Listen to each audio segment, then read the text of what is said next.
Assalamualaikum warahmatullahi wabarakatuh. Di sini saya atas nama Hani Widya Krisanto dari jurusan Tarbiyah dan Ilmu Keguruan kelas PGMIG. Saya akan menyampaikan presentasi artikel saya yang berjudul Pengertian Strategi Pembelajaran dengan Dimensi Gender di Madrasah Ibtidaiyah. Assalamualaikum warahmatullahi wabarakatuh. Di sini saya akan menjelaskan tentang pengertian strategi pembelajaran dengan dimensi gender di madrasah ibtidaiyah. Pendidikan merupakan aktivitas yang khas bagi manusia dalam satu komunitas dengan tujuan untuk memanusiakan manusia dan merupakan instrumen yang paling penting untuk peradaban masyarakat terimajinasikan.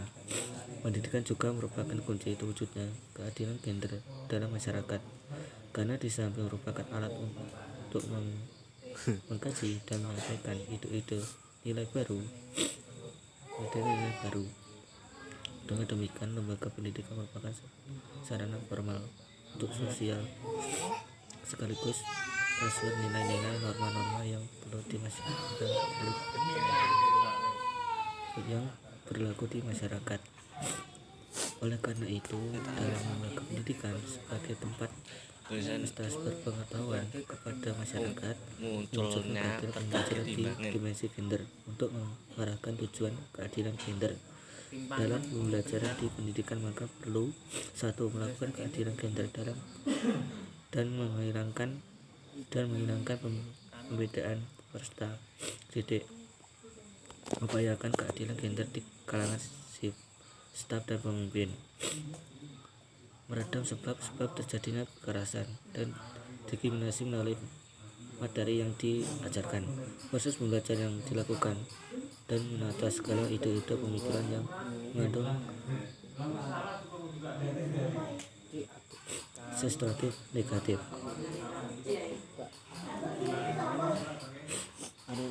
Konstruksi pendidikan di Indonesia belum secara tegas memberi porsi yang seimbang pada upaya penyertaan gender, meski kebijakan bidang pendidikan tentang pengutamaan gender dalam pembangunan nasional kemudian disusun terbitnya Undang-Undang Nomor 20 Tahun 2003 tentang Sistem Pendidikan Nasional. Namun dalam masa prakteknya masih terdapat kebijakan lembaga pendidikan yang belum prinsip tentang gender sebagai pelaksanaan pembelajaran yang dengan gender di sekolah. Peran guru juga perlu agar pembelajaran di dimensi gender ini bisa dilaksanakan dengan cara mendidik, mengarahkan dan tidak membedakan murid saat pembelajaran. Pengertian gender. Istilah gender lahir untuk memberikan penjelasan tentang perbedaan laki-laki dan perempuan dalam konteks biologis dan sosial. Penjelasan ini diperlukan muncul berbagai ketimbangan dan ketidakadilan terhadap kedua jenis kelamin yang diakibatkan tidak pahaman mana perbedaan yang bersifat kodrati dan mana yang merupakan hasil konstruksi sosial budaya. Gender dapat dimaknai sebagai perbedaan peran, fungsi, status, dan tanggung jawab pada laki dan perempuan yang merupakan konstruksi dari sosial budaya yang ternama melalui sosial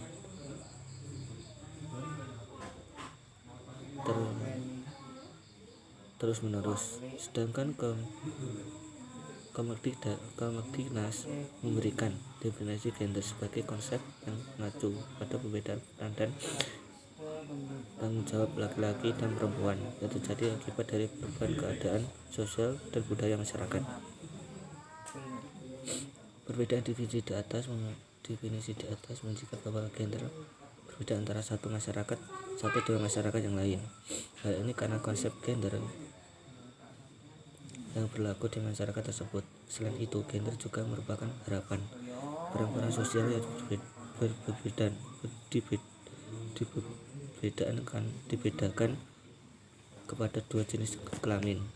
Agar lebih jelas membedakan antara gender dengan jenis kelamin berikut, sajikan tabel yang diadaptasi dari bagian yang disusun oleh Hovidah CH.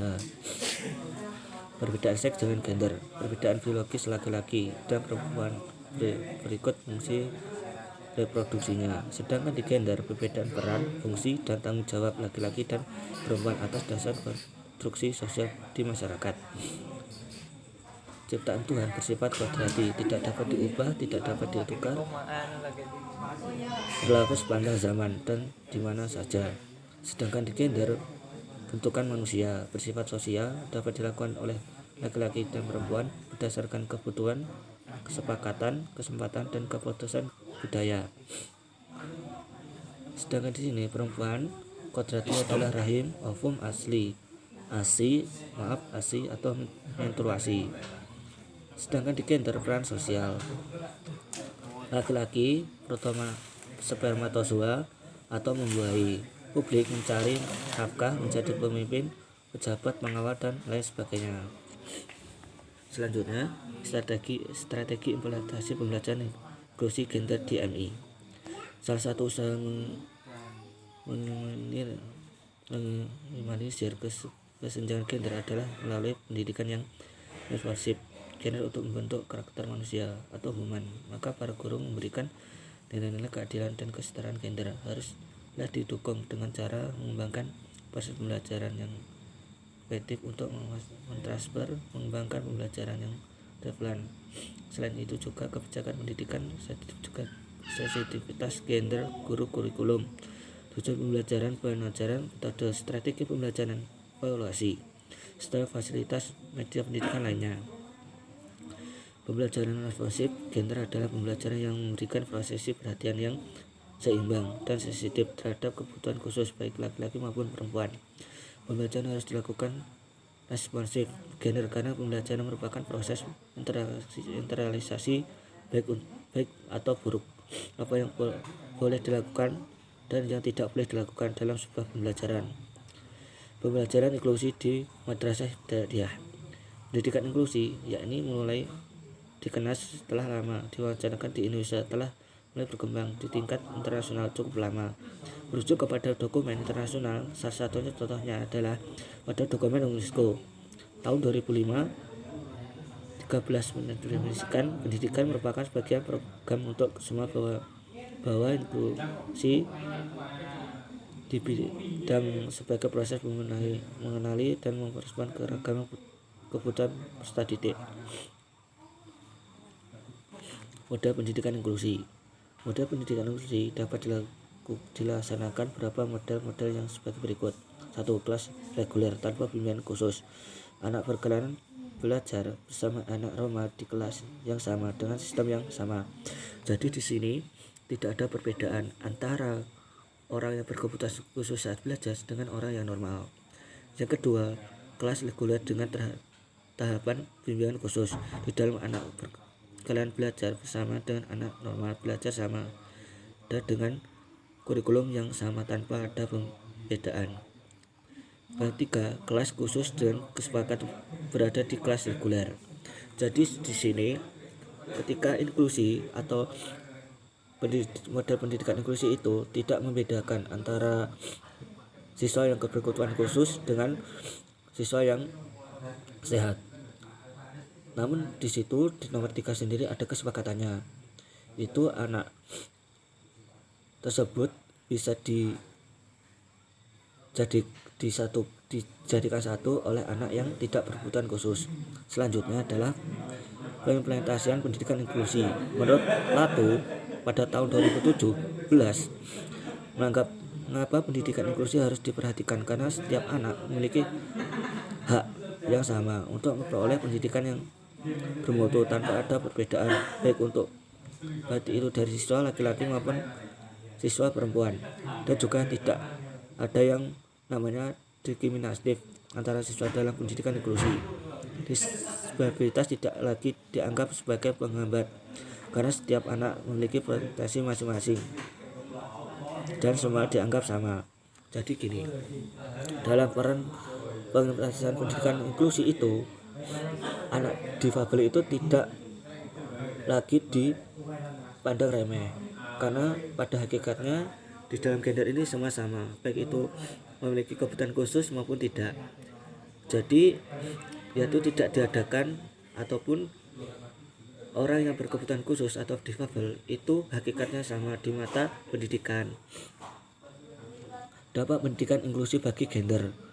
Tujuan dari pendidikan inklusi adalah untuk memecahkan masalah yang benar-benar global, untuk memudahkan akses ke pendidikan, mempromosikan partisipasi setiap belajar, baik dari laki-laki dan perempuan. Pendidikan inklusi dianggap dapat memberi berbagai manfaat, baik masyarakat umum ataupun bagi anak-anak difabel. Hal itu dapat membantu psikologis anak difabel yang memberikan kesempatan untuk berkembang kepercayaan dirinya. Jadi gini, dampak pendidikan inklusi itu sangat bermanfaat, terutama bagi orang difabel, karena rasa percaya dirinya dan psikologisnya itu dapat membaik, karena anak difabel itu bisa memiliki kepercayaan diri saat belajar.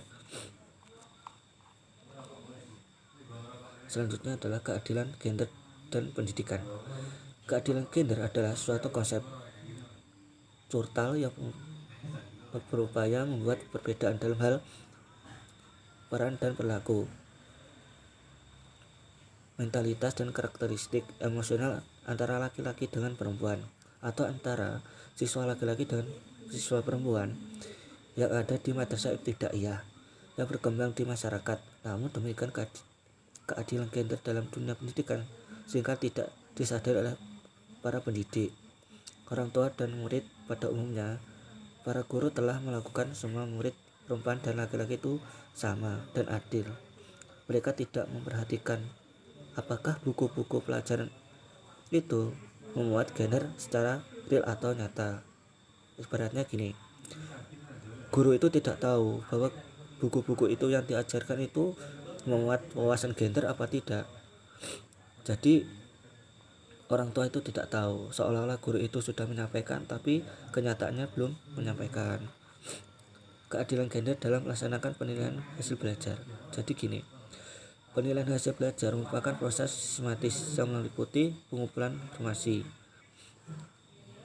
angkatan atau reduksi untuk menentukan pencapaian hasil belajar peserta didik dan mengerjakan tahun tentang standar penilaian masyarakat bahwa skala satu prinsip penilaian adalah adanya suatu unsur adil atau unsur keadilan. Adil dalam arti bahwa penilaian tidak menguntungkan atau merugikan peserta didik yang berkebutuhan khusus dan yang tidak. Jadi gini, dalam penilaian itu memuat gender dalam penilaian itu tidak membedakan antara siswa yang berkebutuhan khusus, siswa yang akademik atau tidak. Pada hakikatnya sama. Jika nilainya itu jelek, ya dinilai jelek tanpa memandang status dan sosial anak tersebut. Demikian yang saya dapat sampaikan. Apabila ada salahnya itu murni dari saya, dan apabila ada lebihnya itu milik Allah Subhanahu wa taala. Assalamualaikum warahmatullahi wabarakatuh.